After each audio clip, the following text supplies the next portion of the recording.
A paz do Senhor, meus amados, estamos aqui para mais um vídeo abençoado e hoje nós vamos falar um pouquinho sobre o nome de Yahweh. O que significa isso? Como podemos compreender esse nome e o que ele nos traz diante da história, até mesmo das Sagradas Escrituras? Vamos analisar o seguinte: hoje nós vamos ver aqui algo bem interessante sobre esse nome. O que significa a pronúncia Yahweh? Meus amados, para nós iniciarmos isso, vamos compreender que o nome Yahweh é um nome hebraico do Deus bíblico do antigo reino de Israel.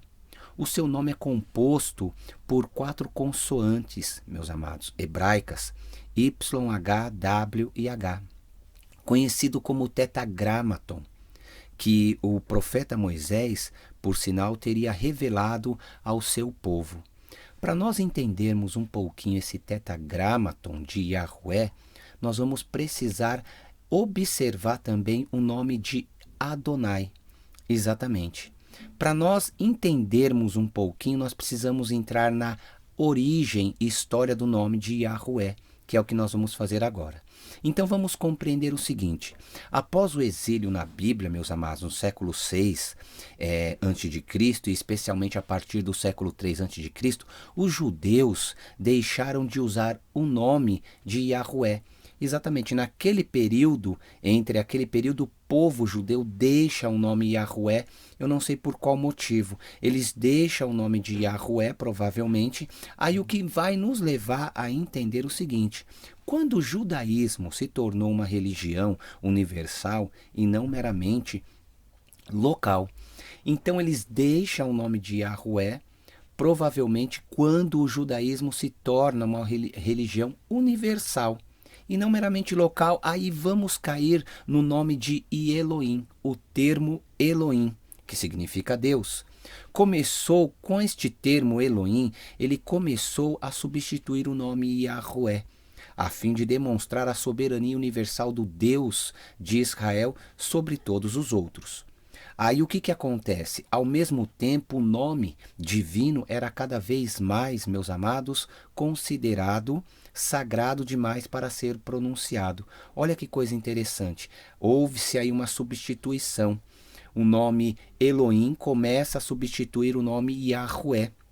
O que nos leva a entender também que o nome era sagrado demais para ser pronunciado, estava se tornando muito grande, muito forte.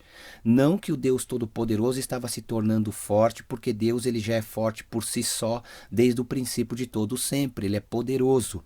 Mas sim a pronúncia, o nome, o pronunciar estava se tornando sagrado demais para falar. Aí o que nos leva que por esse motivo foi assim substituído vocalmente no ritual da sinagoga pelas palavras hebraicas Adonai, meu Senhor, que foi traduzida como Kyrios, Senhor. Na Septuaginta, a versão grega das Sagradas Escrituras hebraicas. O que nós vamos entender também? Que os massoretas, meus amados, escribas judeus, que por volta do século 6 ao século 10 trabalharam para reproduzir o texto original da Bíblia, substituíram as vocais do nome IH, YHWH pelos sinais vocais das palavras hebraicas Adonai, Elohim. O que nós vamos entender é que os estudiosos cristãos da língua latina substituíram o Y, que não existe em latim, por um I ou J, o que vai nos levar também a Jeová ou Jeová. O que nós vamos compreender dentro deste estudo, dentro dessa linha de raciocínio, meus amados, do nome Yahweh, já vimos ali Elohim, já vimos algumas pronúncias, vamos entender que tendo essa palavra Jeová, sendo assim, nos leva também ao significado de Javé e Jeová. Para nós finalizarmos aqui um pouquinho sobre esse nome Yahweh, nós precisamos entrar agora dentro do nome do Deus bíblico. Exatamente, o Deus Todo-Poderoso, seu nome dentro da Bíblia. E a Bíblia deixa claro, o próprio Deus, ele se pronuncia dentro da Bíblia. Vamos compreender que no livro de Êxodo, lá no livro de Êxodo, no seu capítulo 3, o seu verso 13 e 15, lembra daquela passagem? Moisés pergunta a Deus o seu nome. Porque Moisés ele tinha que chegar lá para o povo. Lembra desse episódio que Moisés tinha que chegar para o povo que estava lá dentro de um cativo no Egito? Ele chega e fala assim: olha, eu vou ir lá, vou tirar o povo, vou falar que o Senhor é um Deus todo-poderoso, vou chegar lá e vou tirar esse povo de lá, mas quando eu chegar lá eu tenho que me apresentar falando: olha, o Deus dos pais de vocês, dos avós, dos antepassados, o Deus todo-poderoso, ele disse que vocês serão libertados daqui. Lembra que Moisés mais ou menos disse isso? E aí Moisés ele vai e fala assim: quando eu chegar lá, quem é que eu vou apresentar? Qual é o nome que eu vou apresentar? E aí Deus ele responde Moisés dizendo: vai lá e fala que o eu sou o que sou. E lhe diz-lhes que deve apresentá-lo aos israelitas como YHWH, que se parece com a expressão eu sou em hebraico. Olha que coisa interessante. Então Deus, ele fala para Moisés do nome dele, porque Moisés pergunta e Deus responde. O que nos leva a entender, meus amados, após o livro de Êxodo, no livro bíblico de 1 Samuel, Deus ele é conhecido pelo nome de Yahweh Tavaote. Exatamente. Ou ele traz as hostes a existências. O que nós vamos entender? Quando fala das hostes a existências, possivelmente se refere à corte celestial ou a Israel. O que nos leva também ao nome pessoal do Deus Todo-Poderoso. O nome pessoal de Deus provavelmente era conhecido muito antes, meus amados, da época de Moisés.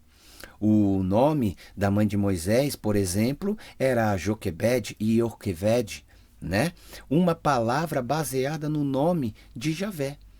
Sendo assim, a tribo de Levi, a qual Moisés pertencia, provavelmente conhecia o nome Yahweh, que originalmente poderia ter sido uma forma abreviada. Como que? Como Ior, Yar ou Yahu. Essas abreviações. Então, meus queridos, o que nós temos aqui, dentre a história, até mesmo de alguns artefatos que foi achado sobre até mesmo esse nome, hoje nós objetivamos aqui um pouquinho sobre o nome e o significado de Yahweh. É bem verdade que aqui nós entramos dentro do nome de Adonai, fomos parar em Javé, Jeová e algumas outras pronúncias.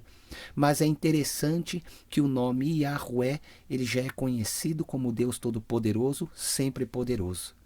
Meus queridos, aqui foi mais um estudo, mais um conhecimento das Sagradas Escrituras, mais uma aula para você que gosta das coisas de Deus, que gosta das palavras de Deus e de descobrir as coisas do nosso Senhor.